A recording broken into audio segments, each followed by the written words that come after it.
अस्सलाम वालेकुम। मोहसिन नकवी जैसा टूटा हुआ तारा जिस तेज़ी से महे कामिल बना है वो एक लाजवाब दास्तान है। बहुत सौ के दिल में ये कहानी लब पर आने के लिए बेताब है, मगर ज़माने का खौफ उसे रोके हुए है। चलिए, अभी ये कहानी कहने का वक्त नहीं आया तो ना सही, लेकिन वो बात तो बहरहाल कही जा सकती है जो बरसरे ज़मीन रूनुमा हो चुकी है। वो इस तरह के जनाब मोहसिन नकवी साहब 22 जनवरी 2023 को पंजाब के निगरान वज़ीर आला के तौर पर सामने आए। उस वक्त तहरीक इंसाफ पर आसमान टूटा पड़ रहा था, इसलिए निगरान वज़ीर आला के लिए उसका दिया हुआ नाम मुस्तरद हो गया और जनाब सैयद मोहसिन रज़ा नकवी का नाम नामी हमारे इज़्ज़त माब इलेक्शन कमीशन को भाग्या।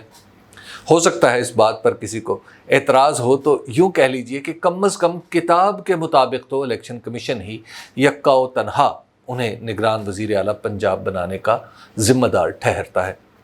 अब जैसे ही मौसूफ वज़ीर आला पंजाब बने, पंजाब में मुस्लिम लीग नून का इक़्तिदार आ गया और तरक्याती काम भी शुरू हो गए। इन कामों के बारे में कई कहानियां लाहौर के ठेकेदारों की महफिलों में सुनाई जाती हैं, मगर ये कहानियां कहने का वक्त भी अभी नहीं आया। जो तरक्याती काम करके निगरान वज़ीर आला मौसूफ ने मोहसिन स्पीड का तमगा अपने सीने पर सजाया, ज़रा उनकी मनसूबाबंदी का आलम भी देख लीजिए। हो सकता है ये मंसूबा उनसे पहले किसी नालायक ने बनाया हो, मगर इस पर अमल दरामद उन्हीं के दौर में हुआ। ये मंसूबा है लाहौर की मौलाना शौकत अली रोड पर अकबर चौक फ्लाईओवर का। इस मंसूबे का मकसद इस मसरूफ़ सड़क को सिग्नल फ्री करना था। सिग्नल फ्री करने की हद तक बात दुरुस्त है।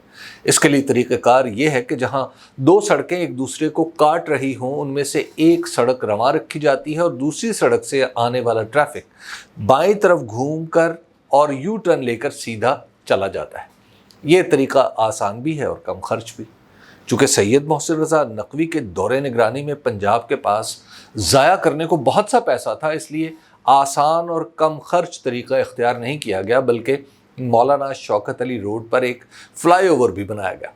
दिलचस्प बात यह है कि मौलाना शौकत अली रोड पर अकबर चौक पर सस्ता इंतज़ाम भी मौजूद है, यानी कॉलेज रोड से आने वाला ट्रैफिक पहले बाएं मुड़कर यू टर्न लेता है, फिर दोबारा बाएं होकर कॉलेज रोड पर सीधा हो जाता है।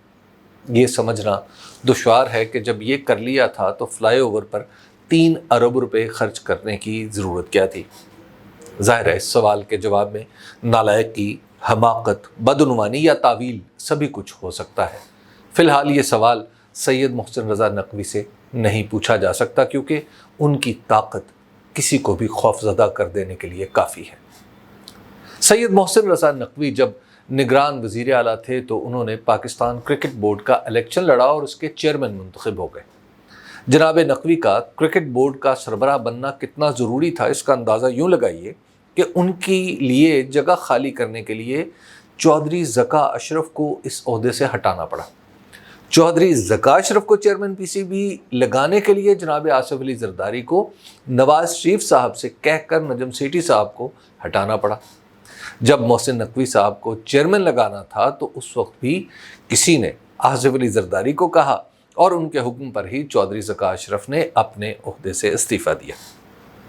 मोहसिन नकवी साहब ने पीसीबी की सरबराही संभालते ही कौमी क्रिकेट टीम को तरबियत के लिए मिलिट्री एकेडमी भेजा।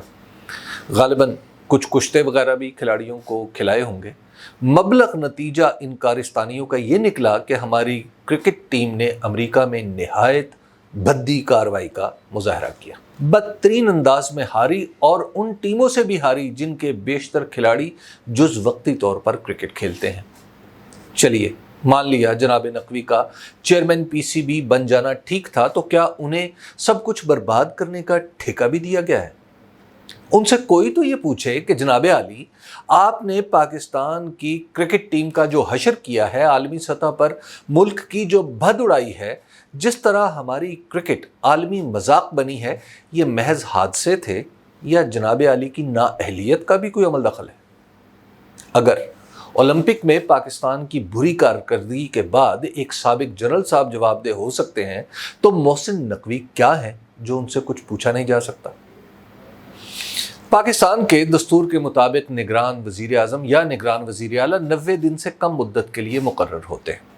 محترم محسن نقوی صاحب اپنے تعلقات کے بل پر دستور کے شانے بھی زمین سے لگائے رہے اور 1 برس تک نگران وزیر اعلیٰ رہے۔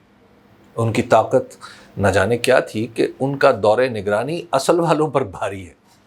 ان کے دور میں ہی 9 مئی 2023 کے منحوس واقعات ہوئے۔ ان کے ذمے صوبے کا امن و امان تھا۔ 9 مئی کو وہ اپنی یہ بنیادی ذمہ داری بھی نہیں نبھا سکے، مگر محسن نقوی سے کوئی نہیں پوچھ سکتا۔ 9 مئی کی وجہ سے ہی تحریک انصاف پر جہنم کے دروازے کھلے اور محسن نقوی صاحب نے ہر اس شخص کو ان کی طرف ہانکا جو تحریک انصاف سے تعلق رکھتا تھا۔ انہوں نے پولیس کو اتنی چھوٹ دی کہ اس نے قانون نافذ کرنے والے ادارے کی طرح نہیں، غنڈوں کی طرح گھروں پر چھاپے مارے۔ جب پنجاب نگران وزیر اعلیٰ کے زیر نگین دیا گیا تو انہوں نے الیکشن میں بدترین دھاندلی بھی کروائی۔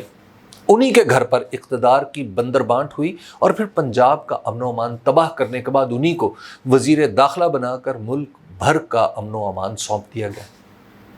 یہ بات تفصیل سے کہنے کا وقت بھی ابھی نہیں آیا۔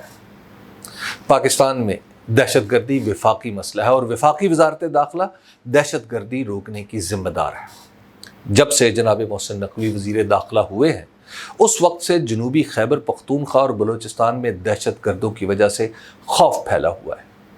کئی اندوہناک واقعات پیش آ چکے ہیں مگر محسن نقوی خاموش ہے۔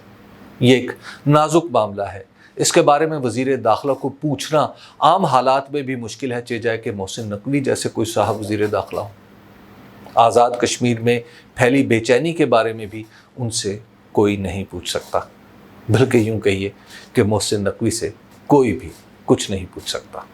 ہاں، یہ ضرور ہے کہ محسن نقوی کی غیر معمولی ترقی نے عام نوجوان کو بتا دیا ہے کہ اگر آپ کی اچھی واقفیت ہے تو پاکستان میں آپ کچھ بھی بن سکتے ہیں، اور کوئی واقفیت نہیں تو پھر اس ملک میں آپ کا جینا دوبھر بھی ہو سکتا ہے۔